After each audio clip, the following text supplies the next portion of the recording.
Muy bien, buenos días mis amados hermanos y hermanas. Le damos gracias a Dios por la oportunidad que tenemos nuevamente de podernos reunir aquí en la casa de oración de nuestro Dios con la finalidad de alabar y exaltar su bendito nombre. Hoy estamos por algunos problemas técnicos, comenzando un poquito después, pero le damos gracias a Dios que la mayoría se ha resuelto y esperamos que Dios nos bendiga con su paciencia y nos permita estudiar lo que es el tema de esta mañana.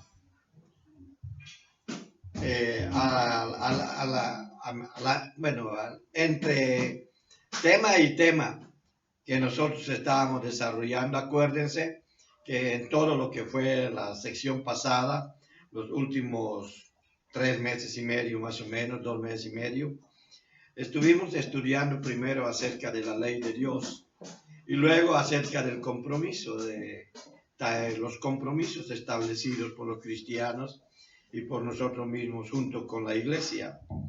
Pero en el medio de todos esos dos temas, hay un tema que también debemos nosotros de considerarlo y es muy importante y es el tema que traigo hoy en la mañana y lo voy a relacionar mucho con los dos grandes temas que nosotros estudiamos con anterioridad. Primero fueron 11 temas acerca de la ley de Dios y luego fueron 11 temas acerca del compromiso. Ahora vamos a terminar esta parte. La otra semana ya comenzamos un nuevo estudio. Vamos a terminar esta parte estudiando lo que es el concepto de idolatría. Pero para eso vamos a ponernos en las manos de Dios. Vamos a orar. Señor, te damos gracias esta mañana por la gran oportunidad que tú nos estás dando, por tu bendición. Provéenos de tu sabiduría y revélanos, Señor, tu palabra. Muévete en medio de nosotros, toca nuestros corazones y sella tus mandamientos en ellos. Permítenos con eso, Señor, obedecerte y seguir estando pensando en todas las cosas que solamente te honran y te glorifican. Gracias por nuestra iglesia, por cada uno de nosotros, por nuestro pastor, su esposa, y también por todos los que han de llegar a esta tu iglesia, por el testimonio nuestro, Señor. Gracias por tu amor, gracias por la oportunidad que nos das. Abre nuestras mentes, de nuevo te lo pido, Señor, porque es muy importante todos estos temas que tú inspiras para que nosotros nos preparemos delante de ti y delante de los demás. Gracias, Señor. En el poderoso nombre de nuestro Señor Jesucristo. Amén. Amén. La idolatría. Nosotros hemos pensado que idolatría muchas veces es nada más algunas imágenes o algunas figuras que el ser humano se ha hecho de barro, de cemento, de metal, de madera, de plástico, de yeso, de diferentes materiales. A veces pensamos que eso es inclinarse delante de ellas. Dense cuenta que estoy diciendo inclinarse delante de ellas es una manera de adorar y de sentir que esa cosa que está allí representada nos protege de algo a lo que nosotros le tememos. A una de las cosas que más se le teme, o el ser humano le teme más, es a la muerte. Entonces muchas personas llegan hasta a adorar a estas figuras con la finalidad de vencer el sentimiento de temor que hay hacia la muerte. Pero eso se trasluce hacia todas las demás expresiones emocionales o de carácter psicológico que existen en el ser humano, que son sus temores a enfrentar la vida, a enfrentar una situación, al estrés de las situaciones que nos rodean. Y entonces se siente tal vez impulsada a inclinarse o a acudir a ciertas imágenes, porque eso le da el sentido de presencia física. Sin embargo, nosotros vamos a encontrar que en la Biblia eso no es así. Es más, cada vez que se menciona la cuestión de la idolatría en la Biblia se relaciona mucho con lo que es la inmoralidad sexual.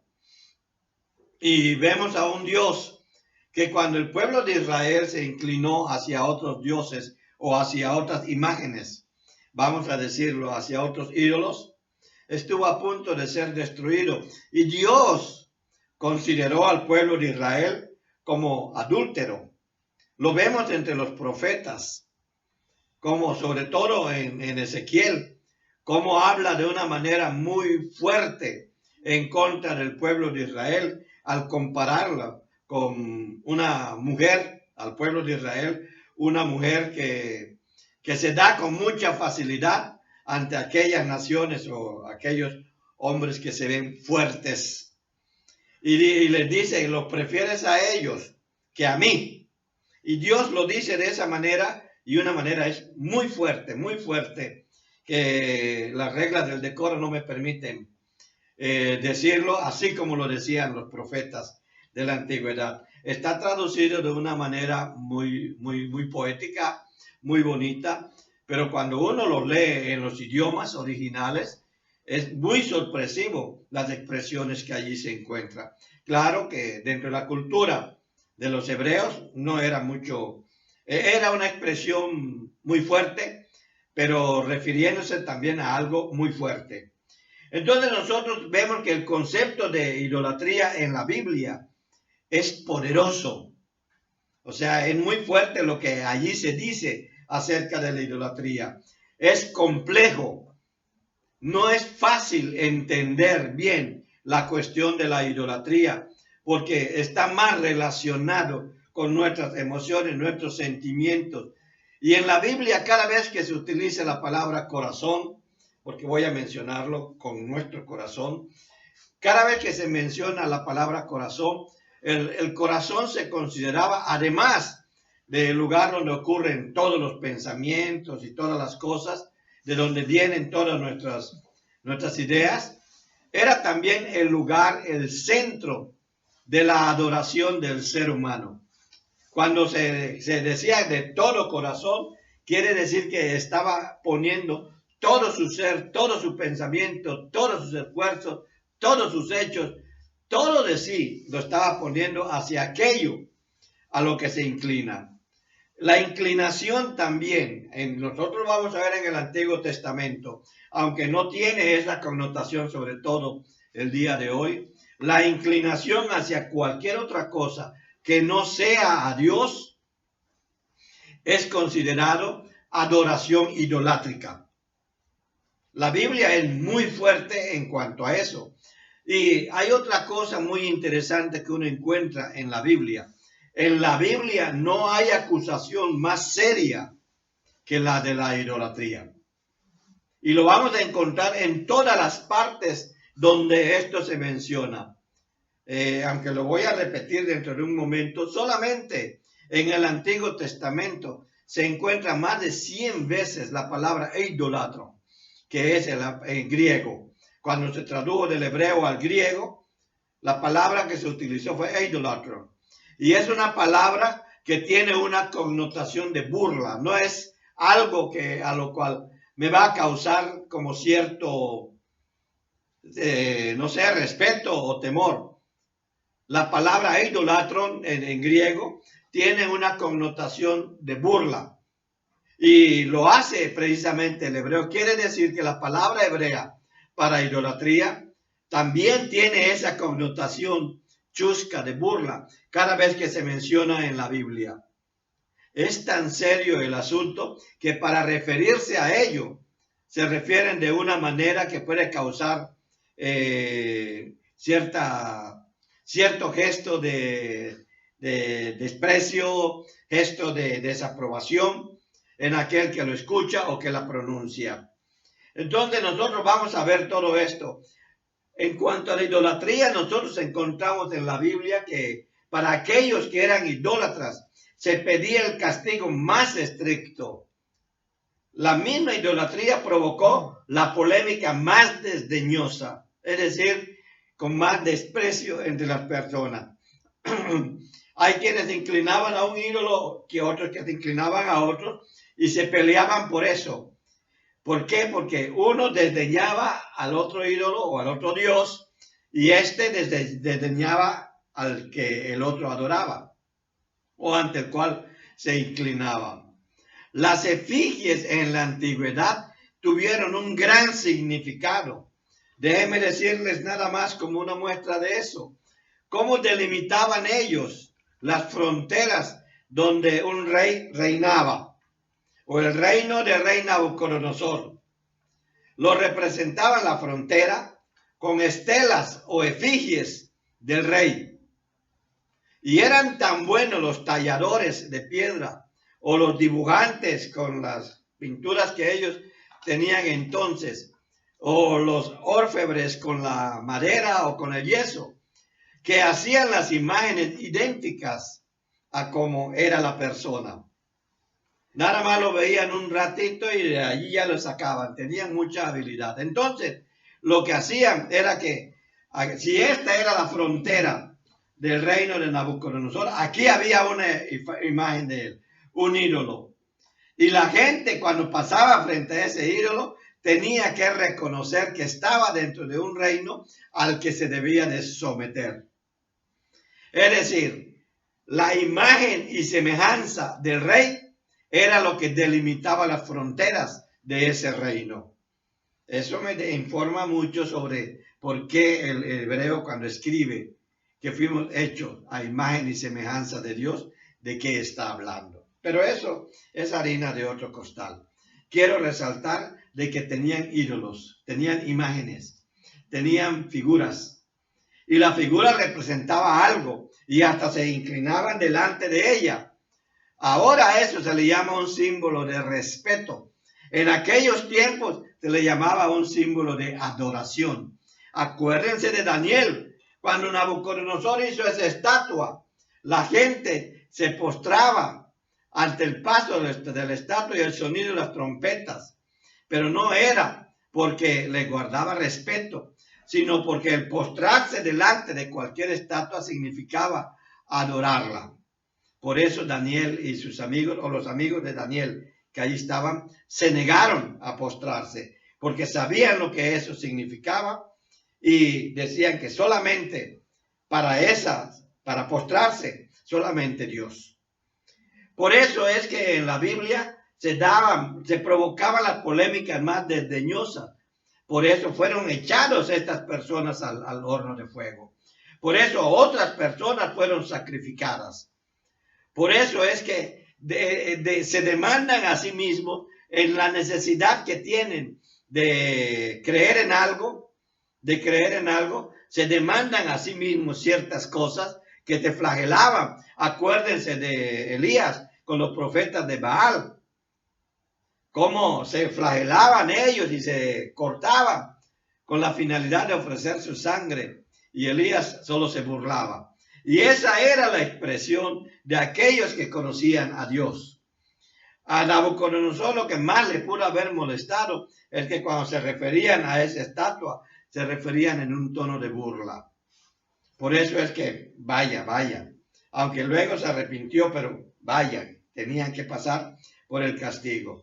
Entonces provocaba las medidas de evitación más extremas, es decir, para aquellas personas que conocían a Dios, buscaban la manera de evitarlo en todo lo posible, Usted va a encontrar en el Antiguo Testamento que para adorar buscaban los lugares más altos del lugar donde estaban.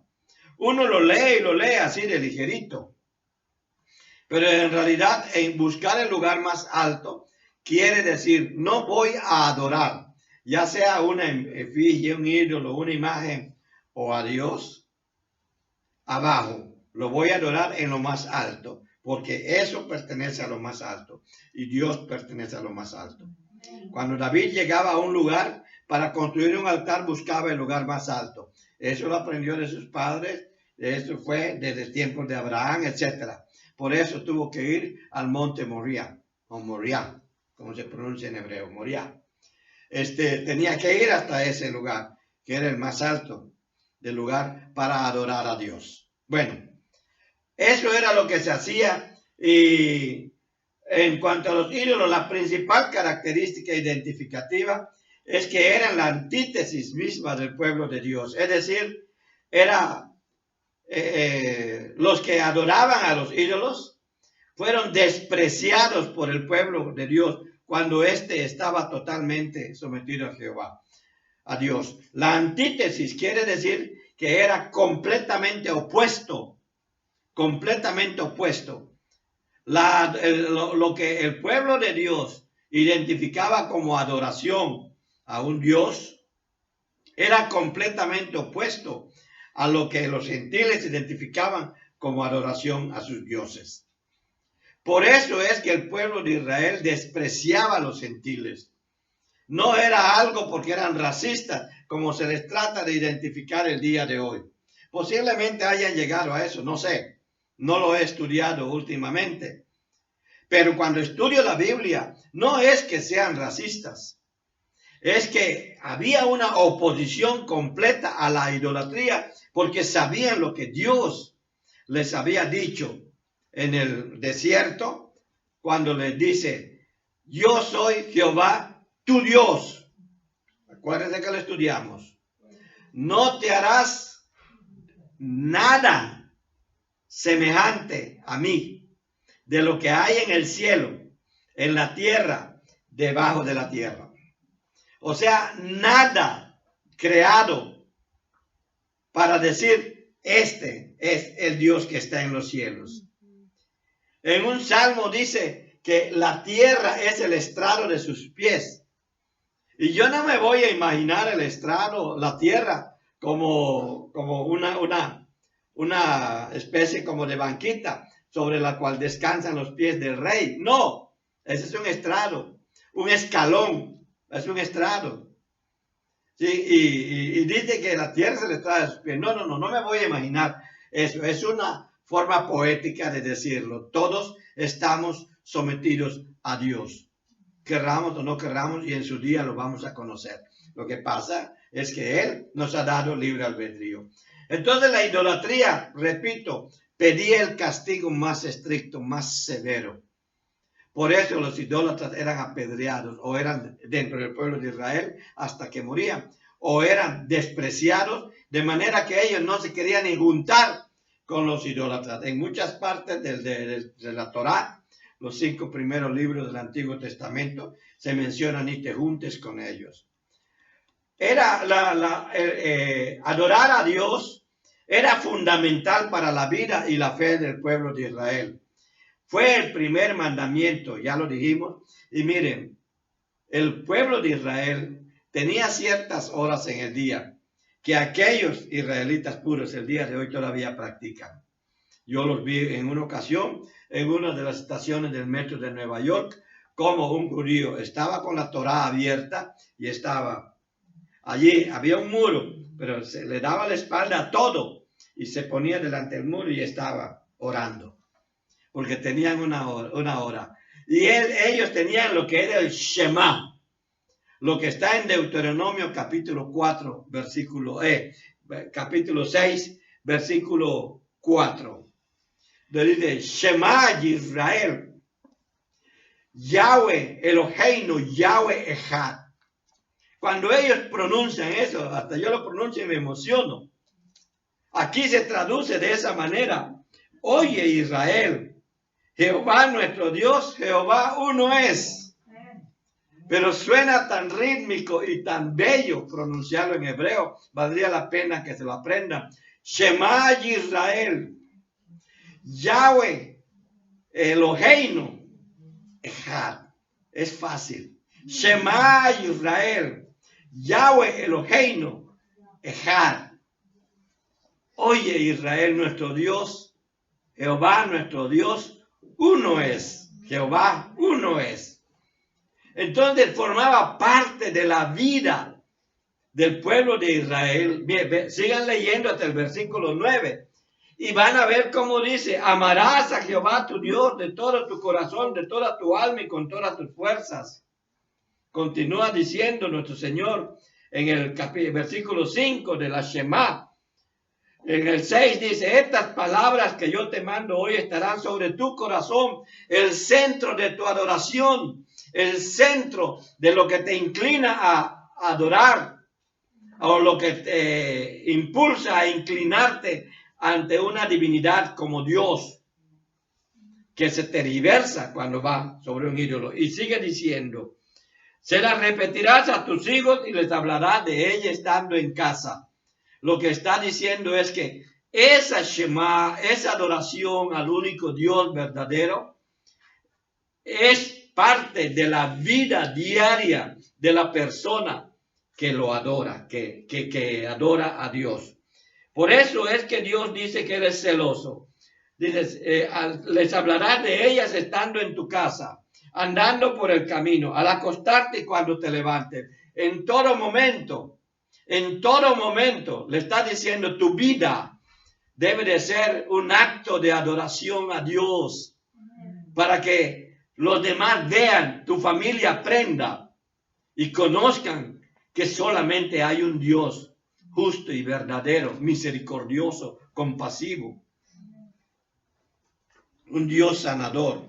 Dice, las atarás como una señal en tu mano. O en otras palabras está diciendo, no te olvides en ningún momento de eso.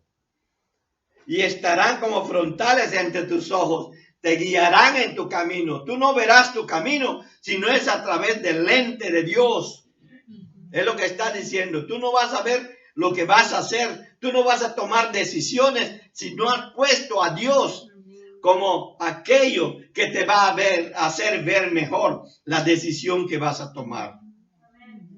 No hacerlo de esa manera, en la Biblia le llama idolatría. Y vean a qué nivel estoy llevando lo que es el concepto de idolatría. Al nivel de sus propias decisiones. Porque cuando usted va a tomar una decisión, se está inclinando ante ellas.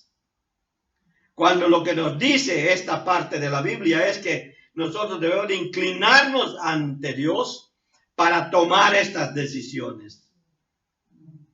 Hay que estudiar más profundamente esta parte. No puedo ahora porque me quedo en ello y ya no termino. Las atarás como una señal en tu mano, estarán como frontal entre tus ojos. Las escribirás en los postes de tu casa. Es decir, las casas antiguamente, el marco de las puertas estaban hechos de postes de madera.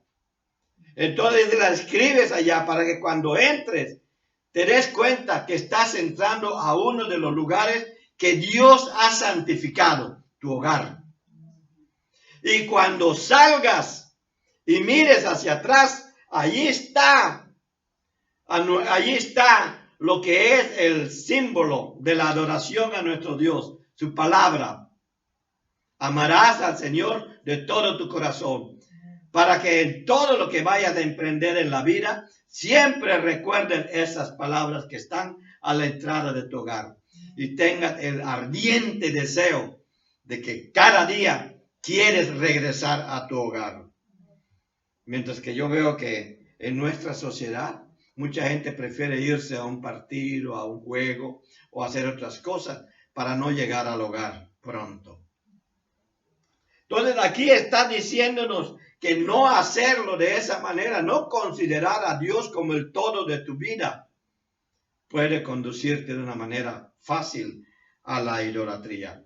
Entonces nosotros vemos aquí en el Shema que se consideró que adorar a Dios, tener a Dios, tocaba todos los aspectos de la vida de la persona. Y eso no ha cambiado, porque esta es palabra de Dios y la misma Biblia nos dice que permanece para siempre. No ha cambiado, no ha cambiado. Y lo que dice aquí de la idolatría no ha cambiado. Lo que dice Dios acerca de hacerse una imagen de Él no ha cambiado. La iglesia primitiva también trató la adoración de ídolos con la mayor seriedad. Nosotros encontramos cómo se refutaba todo lo que era idolatría en el Nuevo Testamento. En pocas palabras, y para resumir esta parte, en toda la Biblia, desde Génesis hasta Apocalipsis, se condena la idolatría y se explica la idolatría. Es compleja, sí, pero todo lo que entendamos sobre la idolatría desde la Biblia es revelación de Dios.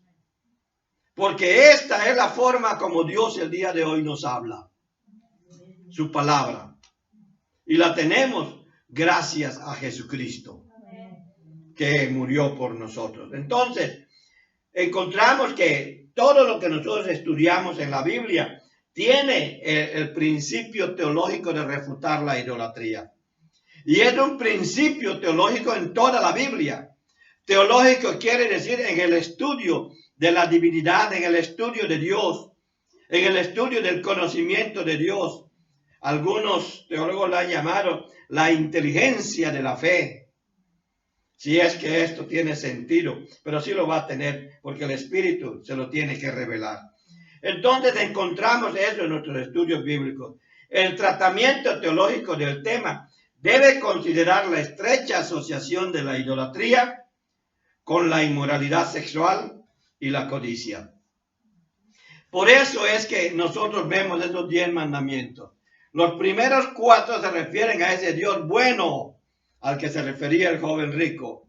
Y los otros 6 se refieren a lo que es nuestra vida diaria, donde se evita la codicia y todo lo demás. En el 10º mandamiento se habla de la codicia de una manera muy sucinta, muy clara. Entonces, no obedecer esos mandamientos. Bueno, pero es que estoy bajo la gracia. Cuidado, porque la gracia lo que te da es la capacidad espiritual de obedecer los mandamientos de Dios.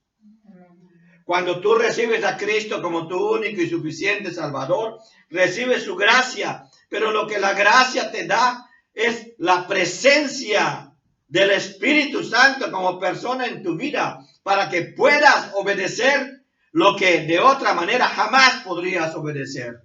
Por eso tuvo que venir Jesucristo, para obedecer esa ley. Y en la medida en que tú, por medio de Jesucristo, puede ser que no obedezcas toda la ley, pero no te preocupes porque Jesucristo ya lo obedeció. Pero la que te corresponde el día de hoy, amar a tu prójimo, no codiciar nada de tu prójimo, no levantar falso testimonio, chismes, mentiras, lo que sea. No hacerlo, lo que te corresponde hacer, lo tienes que hacer. Porque sí puedes hacerlo si realmente eres un hijo o una hija de Dios. Porque de lo contrario estás cayendo en la idolatría. Idolatría no necesariamente es una imagen, es una efigie, es un dibujo. Idolatría es todo aquello ante lo cual uno se inclina. Todo aquello que estás poniendo antes que a Dios. Cuando no te interesa lo que Dios haya dicho sobre no levantarás falso testimonio, no te interesa y levantas falso testimonio, haces chisme, haces mentiras, te estás postrando ante otra mentira. Y eso Dios no lo perdona. Porque el único que al que ha de postrarse y Él lo demanda de sí mismo porque Él es Dios. Hay quien va a decir, Dios es egoísta, Dios es esto, Dios es lo otro, Dios es ególatra y bla, bla, bla. Que digan lo que quieran. De todas maneras, es Dios. Y yo sé que no tiene nada de lo que los demás dicen. Ni se parece a ese ancianito que Miguel Ángel dibujó en la cúpula de la Capilla Sixtina, allí en el Vaticano, para decir, ese es ese viejito de barbas blancas y pelo blanco. Y el Espíritu Santo es esa palomita que de su buche está saliendo una luz.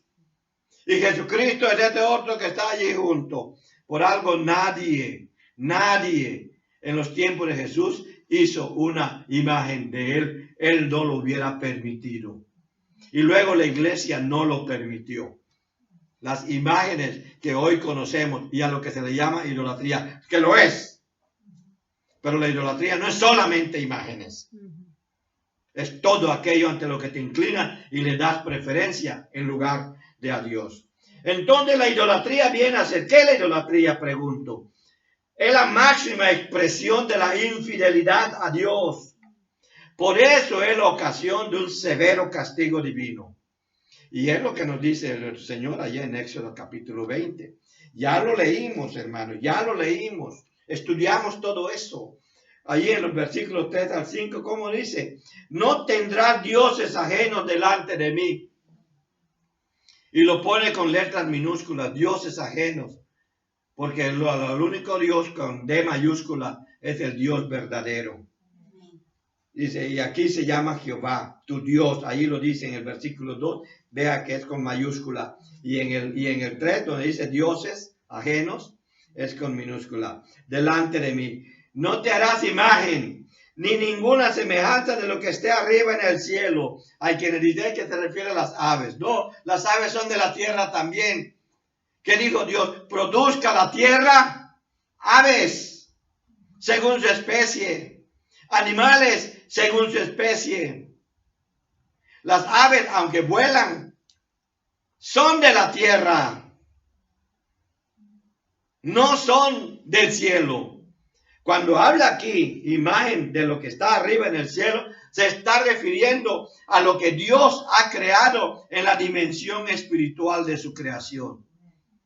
Ni ángeles, ni ninguna otra cosa que Él haya creado. Ni Satanás, ni nada. Es más, no lo pide ni de Él. No te haces imagen, no te harás ninguna imagen, porque tú no lo conoces cómo es. Puedes saber cómo es en la dimensión espiritual.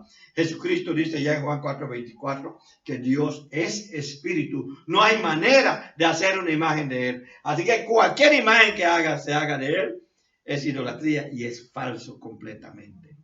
Porque todo lo que es idolatría es adorarse o inclinarse ante lo falso, ante la mentira. Aceptar lo que dice una persona sin verificar si en las escrituras es así, puede caer en la idolatría. Puedo caer también en la bibliolatría, que es la idolatración de la Biblia.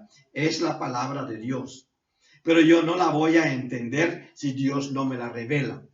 Y la única forma que Dios tiene de revelarla es a través de su Espíritu Santo. Varias veces el pueblo de Israel estuvo a punto de ser destruido por caer en la idolatría. Varias veces, no una. Los reyes del pueblo de Israel eran evaluados como buenos o malos, según como ellos hayan sido en lo religioso. Eran evaluados por motivos religiosos. Miren, en mis estudios del Antiguo Testamento, el año pasado apenas estuve escribiendo toda la genealogía desde Saúl hasta el último rey que se llevó Nabucodonosor. Mi esposa fue testigo de eso. Ahí lo tengo, son 5 hojas que yo escribí. Allí lo tengo en la computadora. Si usted lo quisiera, con mucho gusto lo comparto. Me da su correo electrónico y yo se lo mando. Entonces, allí puse todo lo de los reyes. Y una expresión me llamó mucho la atención. Hizo lo bueno delante de Dios. Hizo lo malo delante de Dios. Y cuando dice hizo lo bueno, y está en todos, está en todos. Y lo busqué en hebreo, y sí, ahí está.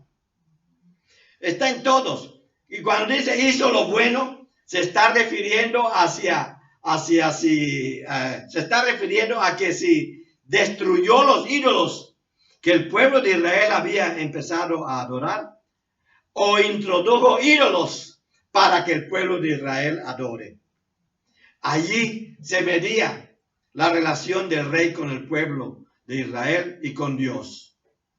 Hizo lo bueno. Puede haber hecho las mejores construcciones, las mejores calles, las mejores casas, hubiera dado los mejores trabajos, pero si además le metió la idolatría, para la Biblia hizo lo malo.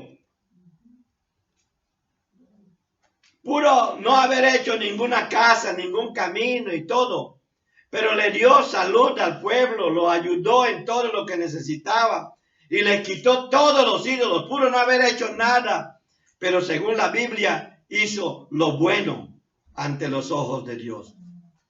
Así se medían a los reyes entonces. ¿Introdujo ídolos? De ahora en adelante, todos los que vean esta estatua se van a inclinar ante ella. Cuando llegue el presidente, haga una genuflexión. Usted lo sabe.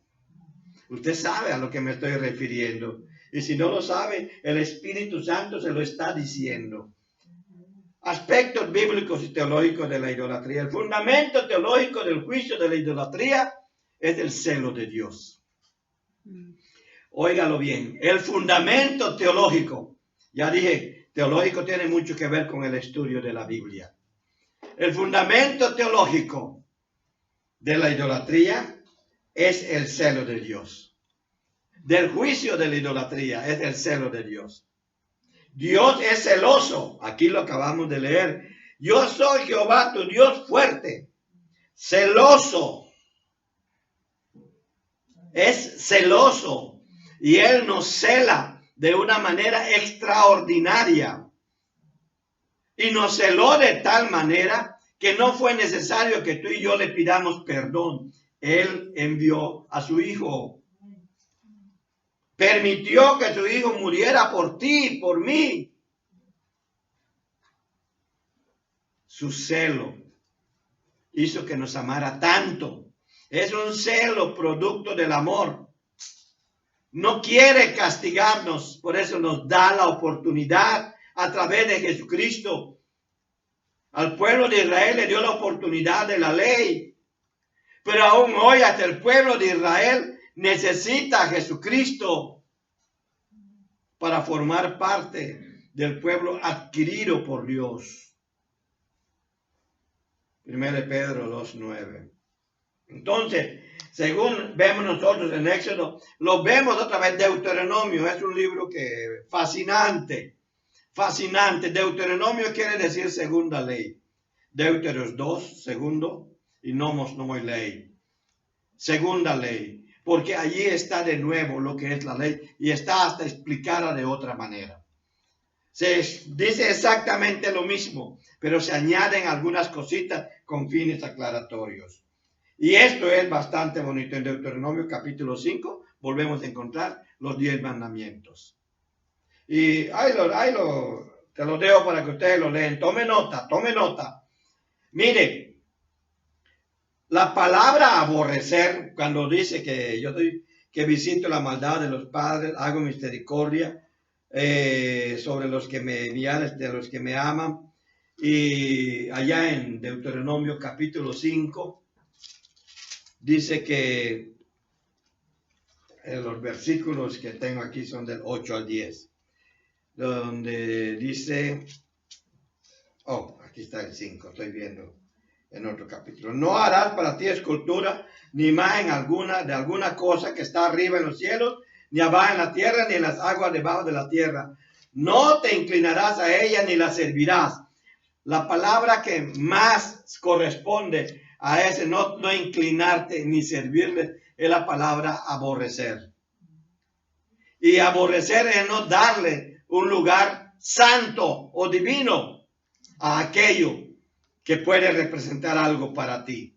Dice, no te inclinarás a ella ni la servirás, porque yo soy Jehová, tu Dios fuerte, celoso, que visito la maldad de los padres sobre los hijos, la tercera y la cuarta generación de los que me aborrecen. Y lo mismo está diciendo en Éxodo capítulo 20. Visito la maldad de los padres sobre los hijos hasta la tercera y cuarta generación de los que me aborrecen. Quiere decir, si en la generación de los hijos hay uno que no aborrece al Señor, es decir, hacerlo a un lado, despreciarlo, repudiarlo. Miren, la palabra aborrecer en toda la Biblia es la que también se traduce como repudiar, y ambas son usadas para denotar causas de inmoralidad sexual causantes de divorcio.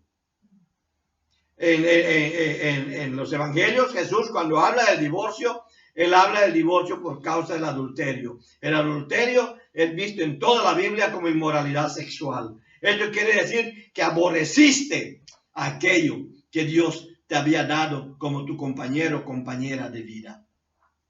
Por eso es causa de divorcio. No lo quiere Dios, pero es el ser humano el que se ha metido en eso. Y Dios da esa posibilidad para que se pueda restaurar, ¿verdad? Que se puedan restaurar las personas. Entonces, cuando nosotros estudiamos en el Antiguo Testamento y vemos que habla de adulterio del pueblo de Israel, vemos a Oseas, vemos a Ezequiel, vemos a Jeremías, a Isaías, hablando de la prostitución de Israel, hablando del aborrecimiento de Israel hacia Dios, hablando de la inmoralidad sexual de Israel en contra de Dios.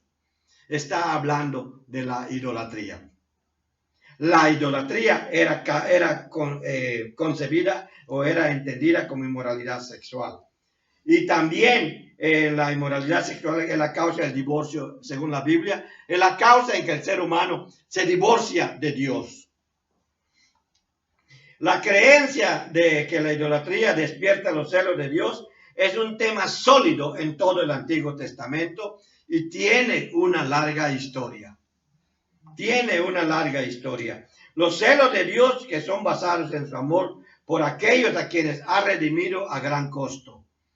Dios te cela aún el día de hoy porque le costaste la vida de Jesucristo, su Hijo. Si es que ya lo recibiste como único y suficiente Salvador. Por eso te dice, no te hagas ninguna imagen. En el Antiguo Testamento los ídolos son retratados como impotentes, como engañosos. Le voy a dar la cita nada más. Ahí en los Salmos 115 y 135, nosotros vamos a ver que los ídolos no tienen ojos pero no ven, boca pero no hablan, oídos pero no oyen, tienen pies pero no caminan. Los tienen que cargar. Y no pueden salir de donde los dejan. Y esa es la imagen que tú te vas a hacer de Dios. De tenerlo en un lugar. La Biblia no enseña eso. No enseña eso. Y es idolatría hacer lo contrario. El Señor es un Dios celoso y vengador. Dice allá en Nahum capítulo 1 versículo 2. En 1 Corintios 10, 22 Pablo se hace eco de esta enseñanza. En los Salmos sobre todo. Cuando nosotros vemos en Isaías la oración de Ezequías, etcétera, de Ezequiel, sobre todo los profetas, cómo se refieren a los ídolos, se refieren a algo que no tiene vida. El término griego más comúnmente usado, ya lo dije, eidolon, yo dije eidolon, que aparece casi 100 veces en la Septuaginta y es un término de burla. Y nosotros podemos ver eso en el Nuevo Testamento, en Primera de Tesalonicenses, capítulo 1, versículos 9 y 10. Ahí se utiliza la palabra idol, es idol en griego. Eidol se escribe, idol. También lo vemos en Hechos, y especialmente en Primera de Juan 5, 21, cuando Juan advierte a todos sus hijitos, hijitos míos, guardaos de los ídolos. Está diciendo, guárdate de todo aquello que te hace postrarte delante de ello. El juego, el béisbol, softball, básquetbol, lo que sea, si forma parte importante en tu vida, ahí tienes un ídolo. Los cantantes, ahí tienes otro ídolo. Le dije que iba a terminar un poquito tarde. Por favor, ya vamos por terminar. La idolatría es vista como un vicio en toda la Biblia. Es un vicio, por eso se relaciona con la codicia. Ahora la pregunta es, ¿podemos representar a Dios de alguna forma, pintura, figura, de cualquier material, etcétera, etcétera, etcétera? La misma Biblia nos dice que no. Vea Deuteronomio 4 del 12 al 18. Allí Dios dice que nada lo puede representar. Isaías 40, versículos 18 y el 25. Tome nota para que usted lo lea en su casa. Juan capítulo 24, 4:24, que dice Dios es espíritu. Usted puede ver que la misma Biblia nos dice que no podemos hacer ninguna imagen de Dios. No podemos hacer eso. O sea, la respuesta es no, no, no. No debemos representar a Dios de ninguna forma. No, no. Deuteronomio 4 del 12 al 18. Isaías 40 versículos 18 y versículo 25. Y si puede leerlo todo mejor. Y Juan capítulo 4 versículo 24. La respuesta es no. Ahora Jesucristo es Dios porque es parte de la Trinidad. Entonces tampoco de Jesucristo se puede hacer una imagen. El Espíritu Santo es Dios porque es parte de la Trinidad. Tampoco del Espíritu Santo. Aunque una palomita se ve muy tierna. No, no lo es. Solo lo está representando, pues la Biblia dice no. Un ancianito ya todo curioso, todo bonito, causa ternura. No. Un hombre guapo de ojos azules, barba amarilla, pelo amarillo y robusto. para representar a Jesucristo. No, porque Dios no permite que algo de lo que Él creó lo represente a Él. Más bien busca estar en nosotros. No porque nosotros podemos representarlo, sino porque Él eligió que nosotros nos convirtamos en sus embajadores. Segunda de Corintios, capítulo 5, versículo 20, 21, algo así. Pero está en el capítulo 5 de Segunda de Corintios. Nos hace sus embajadores, su representante. No porque nos parezcamos a Él, sino porque tenemos la imagen del Dios viviente.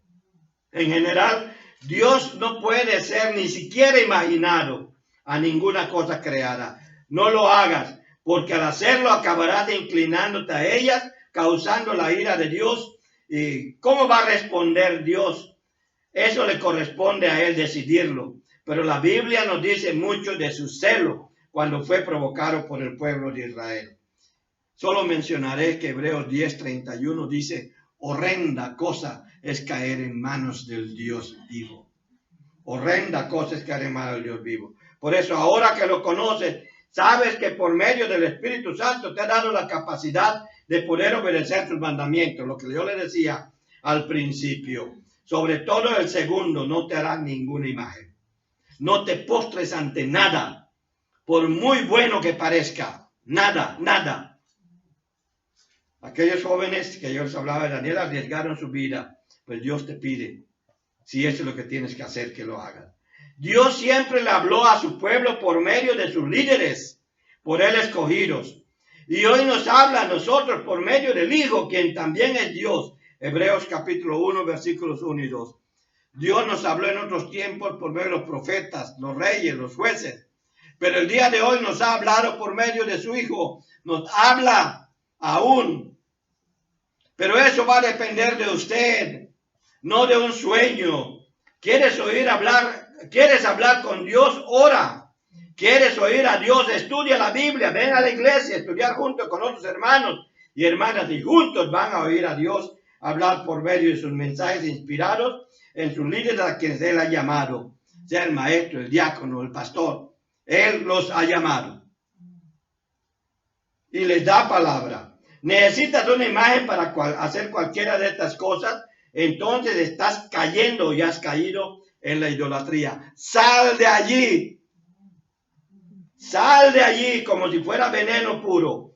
Ven a Jesucristo como tu Señor. Recibe su perdón. Confiésale que te inclinaste ante cosas que no era Dios. Cambia tu mentalidad. Comienza a adorar a Dios con todo tu corazón. Que todos los aspectos de tu vida le pertenezcan a Él. Porque de lo contrario, hay idolatría en tu vida. Comienza a adorar a Dios en espíritu, con esa disposición del corazón completa, total y entregada. Y además que lo adores de verdad. No nada más cumplas con un protocolo, con un ritual. Y cuando dices que adores en espíritu y en verdad, la Biblia dice que la única verdad absoluta que hay se llama Jesucristo, porque Él dijo: yo soy el camino, yo soy la verdad, yo soy la vida. Entonces, no te hagas ninguna imagen. Va a encontrar personas que te van a decir: pero esto es solamente para representarlo. No, ni eso. Dios no quiere eso. Padre, gracias por tu palabra, por lo que nos has dicho, por lo que nos muestras. Ayúdanos siempre a seguirte a ti, en el poderoso nombre de nuestro Señor Jesucristo. Amén. Dios les bendiga.